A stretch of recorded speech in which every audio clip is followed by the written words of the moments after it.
Inflation, the silent thief. Inflation is a fact of life. It's the gradual increase in the prices of goods and services over time.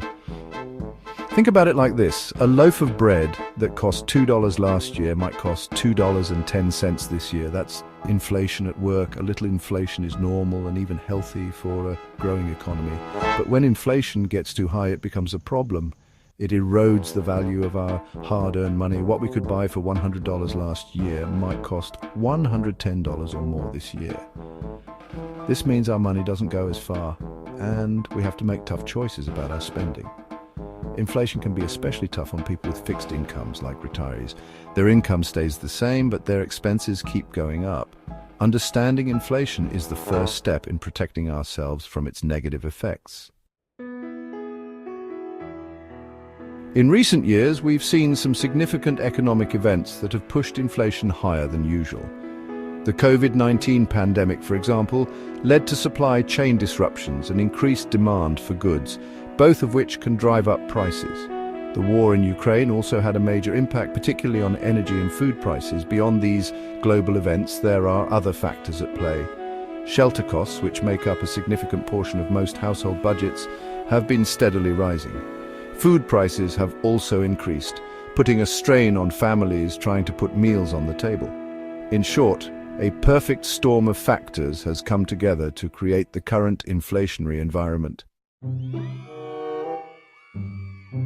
As of May 2025, the annual inflation rate is 2.4%, down slightly from earlier in the year. While this might seem like a small number, it's essential to remember that inflation is cumulative. Prices are now a staggering 23.3% higher than they were before the pandemic began in 2020. This means that what you could buy for $100 in 2020 now costs you $123.30. Certain items have seen particularly dramatic price increases.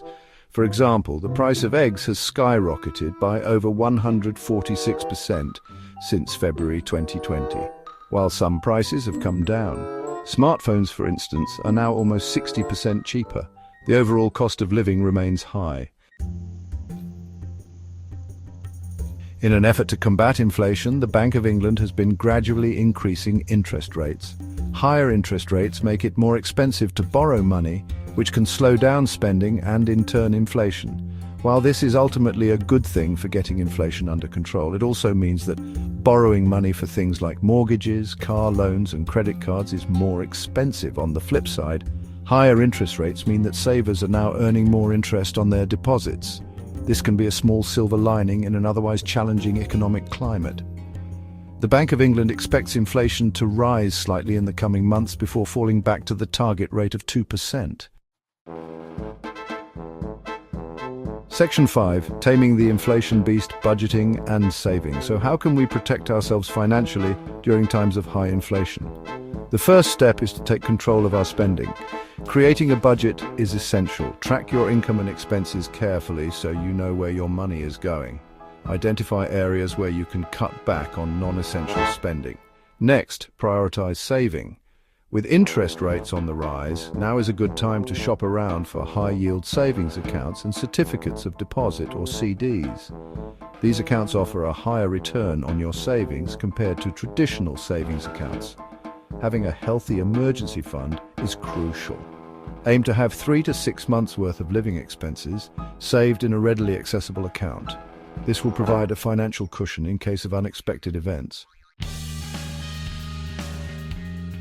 Section 6, Winning over debt. High inflation makes it even more crucial to get a handle on debt, especially high-interest debt like credit card balances. The interest you pay on your debt eats away at your income, making it harder to keep up with rising prices. Create a plan to pay down your debts as quickly as possible. Consider consolidating your debt or negotiating lower interest rates with your creditors. Every penny you save on interest is money that can be redirected towards savings or essential expenses. Section 7, Investing during inflationary times. Investing can seem daunting during periods of economic uncertainty, but it remains a vital part of building long-term wealth. Consider diversifying your investments across different asset classes such as stocks, bonds, and real estate. Some investments tend to perform better during inflationary times. For example, real estate often appreciates in value during periods of inflation. Inflation-protected securities such as Treasury inflation-protected securities or TIPS are another option. These securities adjust their principal value based on inflation, providing a hedge against rising prices. Section 8. Smart spending and income boosting. In addition to budgeting and saving, there are other practical steps you can take to combat the effects of inflation. Become a savvy shopper. Compare prices from different retailers, both online and offline. Take advantage of sales, discounts, and loyalty programs. Consider buying in bulk for items you use frequently. Explore ways to reduce your monthly expenses. Can you negotiate a lower rate on your cable or internet bill? Are there ways to cut back on your energy consumption at home? Think about ways to boost your income. Could you take on a side hustle or freelance work? Are there opportunities for advancement in your current field? Section 9. Navigating the inflationary storm. Navigating inflation requires a proactive and informed approach. By understanding the forces driving inflation, we can make smart financial decisions to protect ourselves and our families. Remember, even small steps can make a big difference over time. By budgeting carefully, saving diligently, managing debt wisely, and exploring opportunities to boost your income, you can weather the inflationary storm and emerge stronger on the other side.